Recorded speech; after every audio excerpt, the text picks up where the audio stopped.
Class 11 की math exercise है 9.1। इसका पहले इंट्रोडक्शन पढ़ते हैं। ठीक, अब देखिए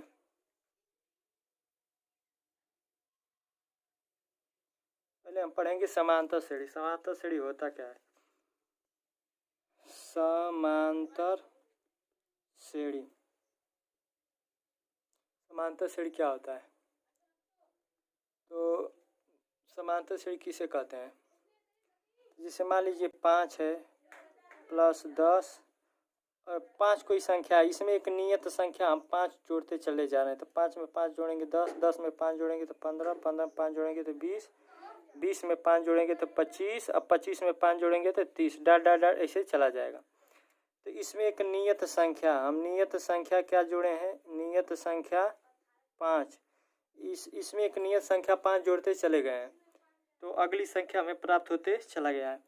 तो देखिए, तो जो पहला जो ये 5 दिख रहा है इसी को हम प्रथम पद कहते हैं। प्रथम पद कितना है? 5।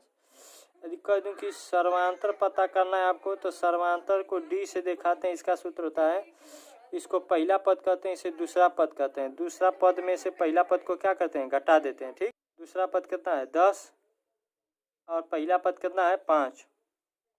तो 10 में से 5 या 5, तो सर्वांतर कितना आ गया? D की वैल्यू कितनी आ गई? 5। और जो अर्थात जो नियत संख्या जोड़ते जाते हैं वही सर्वांतर होता है। सर्वांतर निकालने का तरीका है कि दूसरे पद में से पहले पद को क्या कर दीजिएगा? घटा दीजिएगा। ठीक, और जो पहला पद दिख रहा है वही प्रथम पद कहलाता है।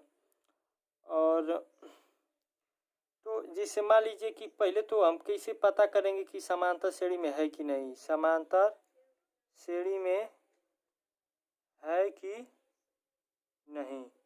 समांतर श्रेणी में है कि नहीं कैसे पता करेंगे?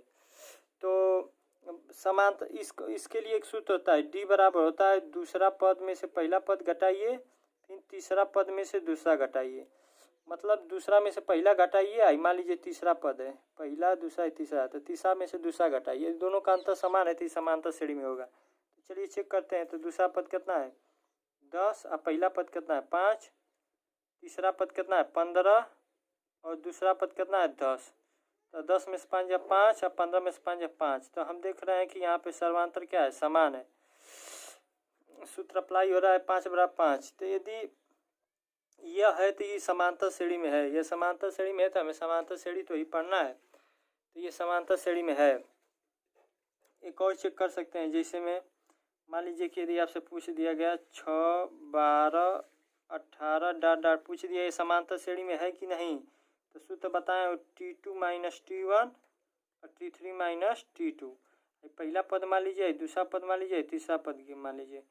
तो रखिए T2 कितना है? 12 और T1 कितना है? 6, T3 कितना है? 18 और T2 कितना है? 12। तो ये हो गया 12 में 6 6, 18 में 12 6। तो हम देख रहे हैं ये दोनों समान आ रहा है, 6 बराबर 6। ये भी समांतर श्रेणी में है। तो ये भी समांतर श्रेणी में है। तो जो समांतर श्रेणी में उसी को पढ़ना है, चैप्टर ही समांतर श्रेणी है। तो इसका मतलब कि जो समांतर श्रेणी है उसी के बारे में हमें क्या करना है? अध्ययन करना है। तो इसके बारे में पढ़ना है और इसके बारे में पढ़ना है। एक और देखते हैं।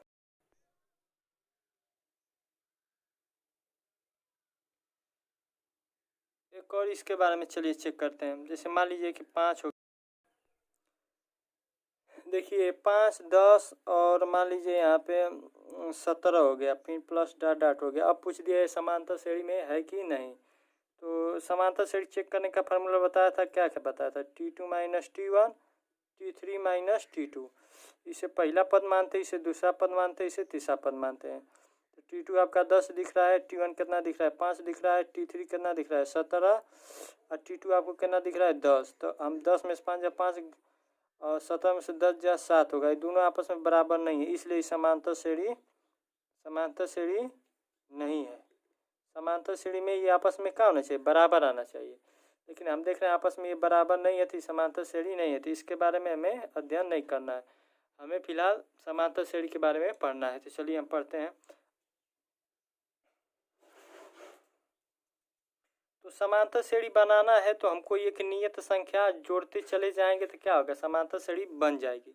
जैसे 5 है, 5 में एक नियत संख्या 5 जोड़े हैं तो 10 आया, 10 में फिर 5 जोड़े हैं तो 15 आ गया, फिर 15 में 5 जोड़े तो 20 आया, 20 में 5 जोड़े तो 25 आया। एक नियत संख्या ऐड करते चले जाइए, एक आपको समांतर श्रेणी प्राप्त हो जाएगी।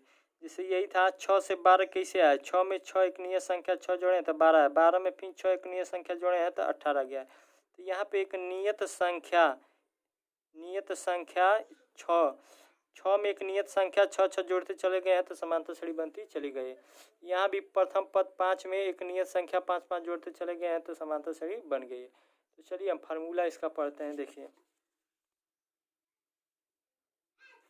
मान लेते हैं हम कोई प्रथम पद ए है, ठीक, प्रथम पद ए मान लिया, और इसमें एक हम नियत संख्या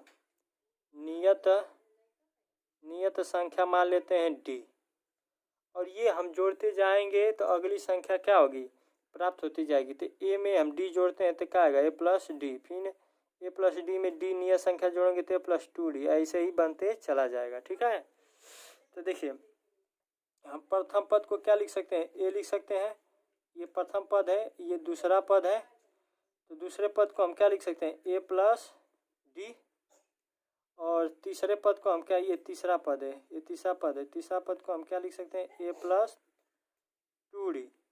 देखिए इसको लिखने का तरीका देखिए, यदि ए है तो इसको लिख सकते हैं 1 - 1d, ए में से घटाएंगे 0 और 0 में डी का गुणा करेंगे 0 हो जाएगा, फिर ए ही आ जाएगा। फिर इसी तरह इसको जब सॉल्व करेंगे बच्चे तो देखिए ए प्लस डी को हम क्या लिख सकते हैं, 2 - 1d लिख सकते हैं। 2 में से घटाएंगे तो एक आएगा ना, तो ए प्लस डी आ जाएगा। और इसी तरह तीसरे को क्या लिख सकते हैं, इसको ए प्लस 2d को हम क्या लिख सकते हैं, ए प्लस 3 - 1d। देखिए ए रहबे करेगा, 3 में से घटाएंगे तो क्या आ जाएगा 2, 3 में से घटाएंगे 2 और डी का गुणा करेंगे 2d, था ये आ जाएगा। तो इसको इस तरह लिख सकते हैं, इसको इस तरह लिख सकते हैं, इसको इस तरह लिख सकते हैं।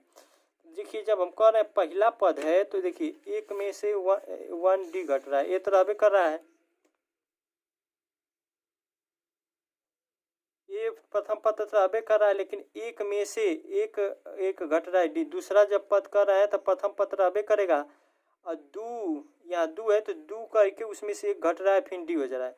तो तीसरा पद कर रहा है तो देखिए इसमें भी प्रथम पद, इसमें भी प्रथम, इसमें भी प्रथम, प्लस जब 3 कर रहे हैं तो 3 में से एक घट के क्या होगा, डी होगा। जब पहला पद का है तो 1 में से 1 घटेगा डी होगा, दूसरा पद का है 2 में से 1 घटेगा डी होगा, तीसरा पद कहेंगे तो 3 - 1d होगा। उसी तरह जब हम यह नवा पद कहेंगे बच्चे तो क्या होगा, ये तो सब में है, जब 3 कर रहे हैं तो 3 में से घट रहा है, जब यन यहाँ पे रहेगा तो यन में से घटेगा और डी हो जाएगा।